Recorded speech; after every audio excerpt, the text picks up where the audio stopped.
Russia అధ్యక్షుడు Vladimir Putin భారతదేశానికి వస్తున్నారు. డిసెంబర్ 4, 5 తారీఖుల్లో ఆయన భారతదేశంలో పర్యటించనున్నారు. 23వ ఇండియా రష్యా యాన్యువల్ సమ్మిట్కి పుతిన్ గారు స్వయంగా భారతదేశానికి వస్తున్నారు. దీనికి సంబంధించి మనం చూస్తే కనుక ఇండియా రష్యా యాన్యువల్ సమ్మిట్ అనేది ఇప్పుడు 23rd సమ్మిట్ జరుగుతుంది.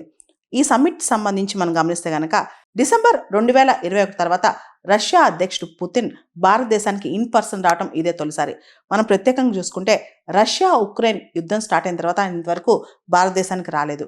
మనం G20 సమ్మిట్ భారతదేశంలో 2023లో హోస్ట్ చేసిన టైంలో కూడా పుతిన్ గారు భారతదేశానికి రాలేదు. ఇదే ఇన్ పర్సన్ విజిట్ అనమాట. 4 years తర్వాత పుతిన్ భారతదేశానికి రావటం. రష్యా అధ్యక్షుడు వ్లాదిమిర్ పుతిన్ భారతదేశానికి వస్తున్న సందర్భంలో ఆయన ఎజెండా ఏంటో ఒకసారి చూద్దాం. ఇక్కడ భారతదేశం S-400 ఎయిర్ డిఫెన్స్ స్క్వాడ్రన్స్ మరికొన్ని రష్యా నుంచి కొనుక్కోవాలనుకుంటుంది. మనందరూ తెలుసు S-400 ఎయిర్ డిఫెన్స్ స్క్వాడ్రన్ అనేది మనకు చాలా ఇంపార్టెంట్. మన గగనతల రక్షణ కవచం అది. దానికోసం మనం రష్యా నుంచి కొన్ని కొత్త స్క్వాడ్రన్స్ కూడా కొనుక్కోవాలనుకుంటున్నాం. దాంతోపాటు ఉక్రెయిన్ యుద్ధం, రష్యా ఉక్రెయిన్ యుద్ధం ఆల్మోస్ట్ స్టార్ట్ అయ్యి 4 సంవత్సరాలు అయిపోతుంది. దీనికి సంబంధించి మోడీ గారు 2 years బ్యాక్ ఆల్రెడీ చెప్పారు, this era is not an era of war, యుద్ధం వద్దు, శాంతి కావాలని. దీని మీద కూడా చర్చ జరిగే అవకాశం కనిపిస్తుంది.